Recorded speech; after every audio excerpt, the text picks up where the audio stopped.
E aí pessoal, eu sou o Eduardo Jardim e esse é mais um Jogo Falado para trazer para vocês mais um especial Copa. Já tinha ido o grupo do Brasil, né? Já foi, tem lá Brasil, Sérvia, Camarões e Suíça.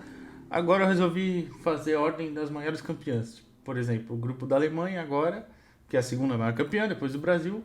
Aí eu vou fazer o grupo inteiro, depois o grupo da França ou da Argentina, né? Que tem 2 títulos igualados e assim por diante. E os que não tiverem título, eu vou fazendo na ordem que der.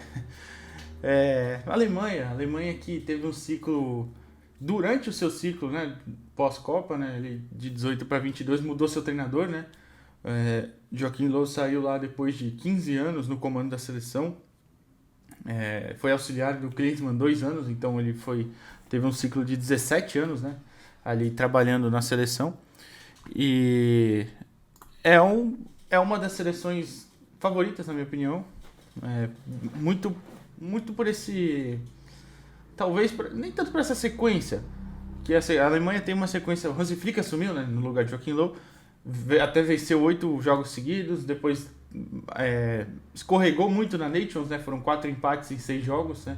Uma vitória e uma derrota também. Então são os números dele na seleção, né? 9 vitórias, né? 5 empates e uma derrota. Só perdeu uma partida para a Hungria. Mas o que me chama muita atenção é o elenco, como é completo o elenco da Alemanha. Deve estar passando agora a provável escalação, provável convocação para vocês. Eu até esqueci de colocar o Klostermann, que é um lateral muito utilizado, provavelmente deve ir à Copa, e o ADM, né, do Borussia, que também é mais jovem, é convocado algumas vezes, mas eu acredito que esteja na Copa. Eu realmente esqueci do nome dele. Ainda tem outros nomes que podem estar, né? O Bela Kotchap, que foi na última convocação, né? Tem o Draxler também, o Julian Weigl, né? Que também pode ser que esteja, mas acredito que a base é mais essa daí que vocês estão vendo. Então é um time muito completo, tem uma defesa muito forte, com bons zagueiros de grandes clubes e zagueiros assim, são tecnicamente muito bons, são jogadores muito fortes, né, fisicamente também, e que têm qualidades que podem ser muito bem aproveitadas também no ataque, por exemplo. O Rudiger é um cara que é um cabeceador, no ataque de muita qualidade, já fez muitos gols assim, por exemplo. Então, acho que falta laterais, para ser completa a zaga falta laterais, mas muitas vezes o Hansi Flick compensa isso jogando com os 3 zagueiros, né, como a gente vai ver daqui a pouquinho. Tem um meio de campo muito forte, o meio de campo é bem forte mesmo, tem jogadores também muito técnicos, muito velozes, dribladores, tem uma variedade ali de jogadores que se complementam. Você tem Gundogan, Musiala, Sané, Gnabry, Goretzka, então sim, é um leque de alternativas ali muito bons. E isso eu nem estou falando do Royce, que é um jogador espetacular, mas também tem muito problema ali de lesão, né? Tá na provável convocação, mas tem que ver como se recupera da última lesão. E tem um ataque também, apesar de muitos falarem que falta um goleador, que eu até acho que falta realmente, mas você consegue suprir essa ausência colocando alguns jogadores, por exemplo, o Werner, que é muito criticado, é um dos titulares ali junto com o Kai Havertz, né? Ele é um cara que, por ter muita velocidade e se movimentar muito bem, ele cria muitas alternativas para quem vem de trás, principalmente os meias, né, e os pontas. Você consegue, né, manejar ali de outra forma para fazer gols e não depender só do centroavante, né? Realmente ele precisa melhorar as finalizações, muitos dos gols que ele perde às vezes podem fazer falta. Contra a Inglaterra, por exemplo, aquele 3-2 que até um jogo que eu peguei as imagens para mostrar, ele errou muito gol e poderia ter saído com a vitória a Alemanha, mas enfim. E acho que é a favorita do grupo. Nas eliminatórias, né, teve 9 vitórias, só uma derrota. O grupo também era fraco, é verdade, mas passou em primeiro, fez 36 gols, só tomou 4. Passou em primeiro com 27 pontos, né? E o grupo era Macedônia do Norte, né, Romênia, Armênia, é, Islândia e Liechtenstein. Então era um grupo bem fraco mesmo. Na Euro já era com o Joaquim Low ainda, né? Caiu na Euro, nas oitavas para a Inglaterra, não vinha no momento bom já, o trabalho dele já estava. Talvez o ciclo já tivesse mesmo encerrado, assim como ele viu que já tinha, né? Tanto que pediu para sair. Na Nations caiu na fase de grupos também, nas 2 Nations, né? E essa foi talvez a derrapada do Hansi Flick, né? Apesar daquele começo muito bom nas eliminatórias amistosos, deu essa derrapada na Nations, mas também vejo como ele fez muitos testes, então acho que dá para entender. É, a Alemanha é a 11ª no ranking da FIFA, né? Vai pegar, se eu não me engano, vai pegar o Oman, vou até conferir aqui. Antes da Copa, vai pegar o Oman, uma seleção fraca também, né? Mas vai pegar o Oman dia 16 do 11, estreia contra o Japão, dia 23 do 11, Alemanha. Então, tem um caminho, pelo menos o começo de caminho, aparentemente tranquilo, apesar do Japão também ser um bom time, né?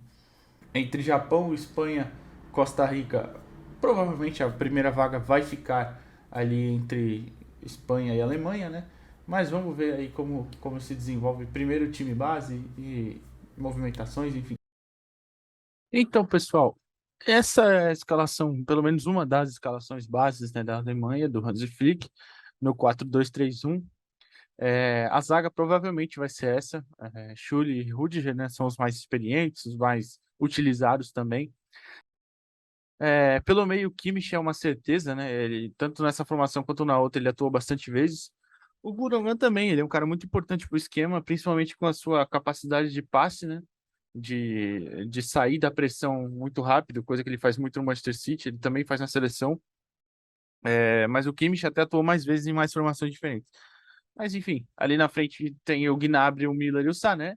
E na frente, como centroavante, né? O Timo Werner, que também às vezes é o Kai Havertz. Nas laterais a gente tem o Jonas Hoffmann e o David Raum, né? Mas as alternativas também são opções boas, né? Tem o Lucas Klostermann e o Thilo Kehrer, né? São jogadores de estilos um pouquinho diferentes. O Kehrer normalmente, ele é zagueiro, normalmente faz o terceiro zagueiro, mas faz no lateral também, muitas vezes. O Hoffmann e o Klostermann são jogadores de mais construção. O Kehrer seria aquele cara que, quando subir, já chegar num cruzamento ou numa finalização, enfim. Não é um cara de muita condução de bola, por exemplo, mas é uma das alternativas que tem ali. A outra formação seria esse 3-4-2-1, né? Com o Goretzka junto com o Kimmich para ter essa capacidade um pouquinho de chegar mais na frente, né, de infiltrar com muita força, que é uma das principais características dele. Na zaga, o Kehrer com o Schürrle e o Schlotterbeck também, Schlotterbeck, né? São alternativas. Ele muito provavelmente um zagueiro jovem de muito potencial vai para a Copa. O Rudiger nas últimas convocações na Nations, quando foi testado os três zagueiros, essa foi a principal zaga. Porque o Kehrer sobe e o Hoffmann muitas vezes atua por dentro para criar uma vantagem, né, de um jogador a mais aqui. E quando o Goretzka sobe, em teoria, fica um jogador a mais quando os outros zagueiros sobem também. Avança um pouquinho, né? Na frente, o Musiala e o Havertz abrem bastante, costumam espaçar bem o campo. Havertz para a direita e o Musiala para a esquerda, justamente para essa entrada do Goretzka, né, quando ele vai filtrar, e o Werner poder se movimentar, fazer os facões dele, né, que ele faz tão bem. Como eu falei antes, se falta finalização, pelo menos na movimentação, ele compensa criando muitas oportunidades. E quando ele faz essa movimentação, normalmente abre um espaço, né, para entrar, seja o Havertz por aqui ou o Musiala por aqui, né, quando ele abre do outro lado. Então, são alternativas aí que a Alemanha faz muito bem para confundir seu adversário e atacar com mais jogadores, né? Na saída de bola da Alemanha, eu vou mostrar depois aqui a imagem mesmo, né? Tem costume de subir os seus laterais, né? Sejam eles o Klostermann, o Raum, o Hoffmann, enfim, os dois zagueiros abrirem bem o campo, normalmente até o Schürrle na esquerda e o Rudiger na direita, né? E os dois volantes voltarem aqui para criar uma superioridade na saída aqui e os laterais já conseguirem receber mais na frente e já ir criando. É, O Gundogan é um cara que, como eu falei, costuma sair muito bem da pressão, principalmente com passes de primeira. Ele faz muito isso no City e na seleção também. É uma das principais armas que tem por eles terem tanto essa capacidade no passe. O Kimmich também é muito bom passador, é claro. É, ataca-se também, né, a Alemanha, criando muitos com os passes longos, né, para os atacantes lá na frente, criar nos espaços, né? Por exemplo, o Miller é um que às vezes baixa e em uma tabela, um passe rápido entre ele, Kimmich, ou ele, Gundogan, o Werner que também sobe normalmente consegue correr, né, no espaço deixado. O Sané e o Gnabry também, mas com a vantagem de ter um contra um ainda melhor, né? Se o Sané, por exemplo, pegar uma bola mais atrás, ele consegue conduzir ainda por mais tempo e levar o marcador na capacidade de drible dele, porque ele é muito bom nisso, né? Agora a gente vai passar para a parte das imagens. Na saída de bola aqui, ó, a gente tem como exemplo um pouquinho do que eu comentei antes, os dois zagueiros aqui, o Kimmich baixando, né, e os laterais um pouquinho na frente, ó. O lateral esquerdo dessa partida contra a Inglaterra, é, não lembro quem foi, acho que foi o Raul mesmo, né? Ele nem tá aparecendo que ele tá lá em cima. E o Musiala aqui um pouquinho mais na frente também. E, claro, outra alternativa que eu acabei nem citando, né? Mas usar os goleiros como líbero, sejam eles o Neuer ou o Ter Stegen, no caso aí da partida contra a Inglaterra, foi o Ter Stegen, porque são jogadores excelentes com o pé, né? O Neuer, principalmente, é quase um zagueiro, usando os pés. E isso cria uma vantagem em relação ao time adversário, porque vai ter um jogador a mais capacitado ali para jogar com a bola no pé, né? E de repente achar um passe longo, por exemplo. E se o adversário subir, vai liberar alguém da linha para receber essa bola, né? Aqui, ó, é um exemplo da movimentação ofensiva da Alemanha, como tem muitas opções, né?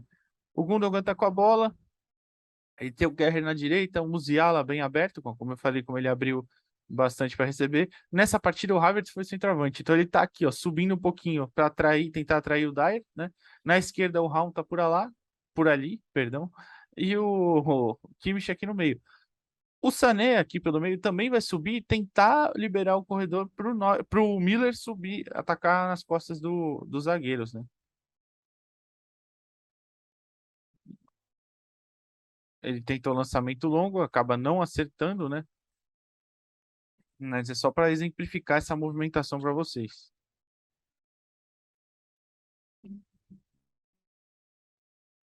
No caso, na verdade, o camisa 18 é o Hoffman, né? O Miller não jogou nessa partida, é o Hoffman que estava como meio aberto pela direita, o Musiala centralizado, e eles só trocaram ali de posicionamento para criar esse espaço.